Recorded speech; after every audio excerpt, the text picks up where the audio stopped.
Final Fantasy 16. All right. There is this huge fucking ordeal that I'm a conundrum that I'm kind of feeling right now. And that is the fact that Diablo 4 comes out, what, a week, 2 weeks beforehand? Yeah, And then I agree with you. Final Fantasy 16 comes out June 22nd. Dude, I don't know. I don't know how I'm going to pick.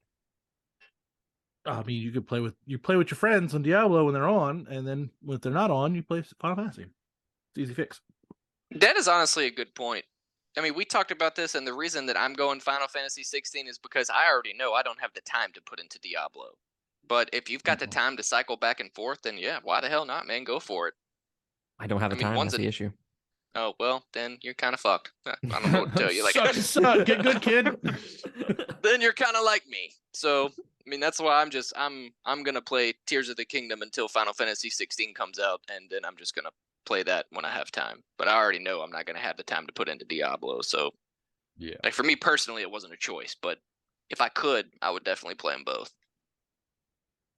So I was excited about Final Fantasy 16 beforehand. Okay, before the showcase, like super hyped for it. I mean, I think we did a episode not weekly recommendations. We did a episode earlier this year about our like most anticipated games, or maybe it was last year or something like that. And it was one of my most anticipated games. I was excited about it, but when I played Diablo 4, that excitement kind of waned a little bit because I was like, oh, I'm fucking playing Diablo 4 first, man. That fucking game looks fucking dope. After watching this showcase, I understand it looks so fucking good. It does. Dude, those summons just look. God, they look. It just looked aesthetically incredible. Yes, the graphics look super good. Yeah. So, like I said, this game is coming out on PS5 on June 22nd. It has a more mature. I think it's actually M for mature.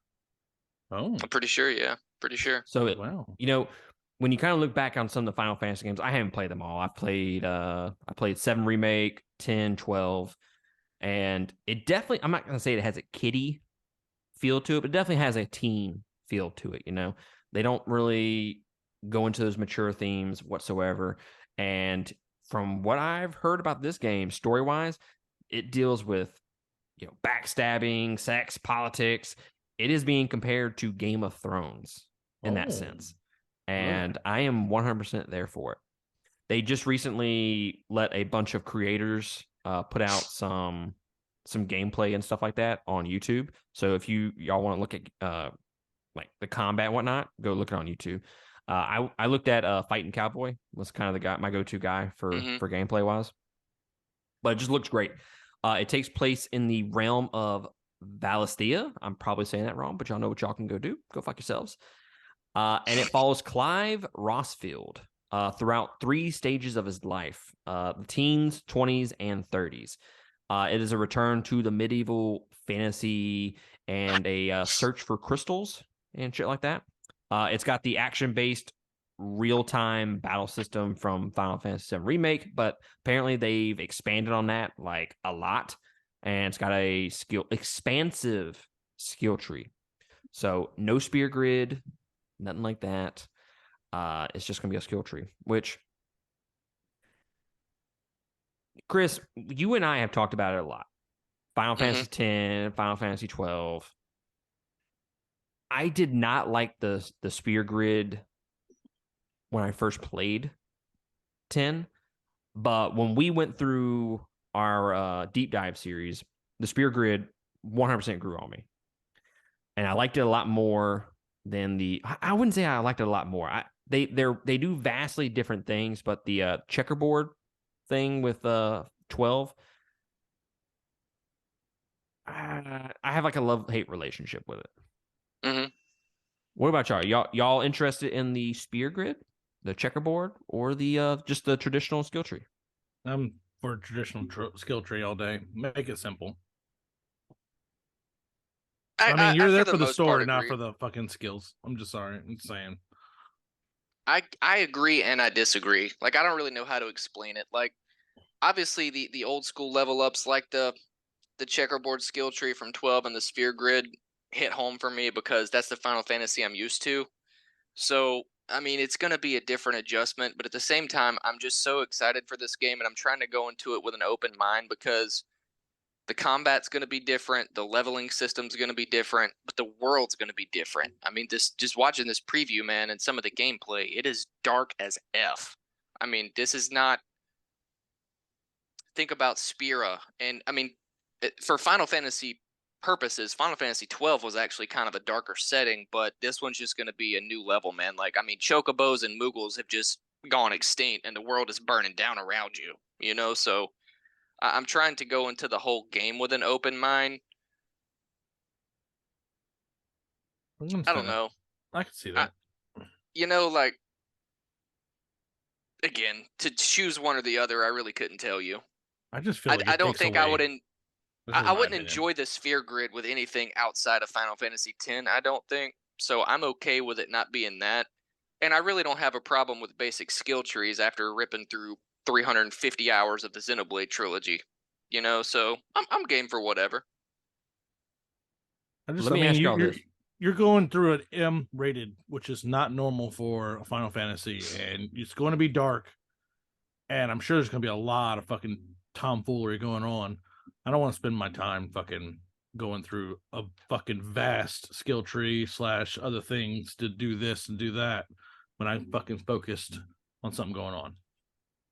Same. Well, apparently they have I think they're called Titan abilities or some shit, and it's like special moves and shit like that. I'll show you a special move. Trust me, it's not gonna last long. I got mine. It's gonna be one of those that peters out. Is it a Titan ability? I bet it will peter out. I bet it'll peter right out. I'm so tired. So let me ask you all this. Is there any reality, alternate universe where this game absolutely fails? I don't think so. Or do you think, like, without a doubt, if it just shows up to the game, no pun intended, just shows up to the field, it's going to get an 8 out of 10 at least? I don't know. I would like to say no, but I think signing its name on the test is going to get it a B. You know, I personally didn't care for Final Fantasy 15. I invested a lot of time into it, but that is a very unpopular opinion. People Agreed. I know I'm wrong for it, but I just personally didn't like it a lot. So any issue I had with it, everybody else thought was awesome. And any issue that other people have out of older school Final Fantasy games, I think are awesome. So I think if there is a chance for it to flop, it's going to be with the people like me who prefer the old way. But even so, every single installment of that game evolves so much that there's something in them for everybody that plays the series. You know, so I don't think it can ultimately fail.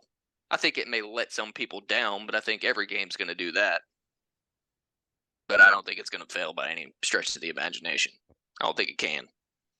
I think it gets an 8 out of 10 just writing its name on the test, like you said. Yep. I agree with that. Because the story looks fucking great. Looks great. And if it's anything like Game of Thrones and there's some backstabbing and sex in there, sign me to fuck up. Old dude looks like Dante from Devil May Cry. He does. Yes. Oh, so hot. I was like, yep, I'm there for that. That's cool.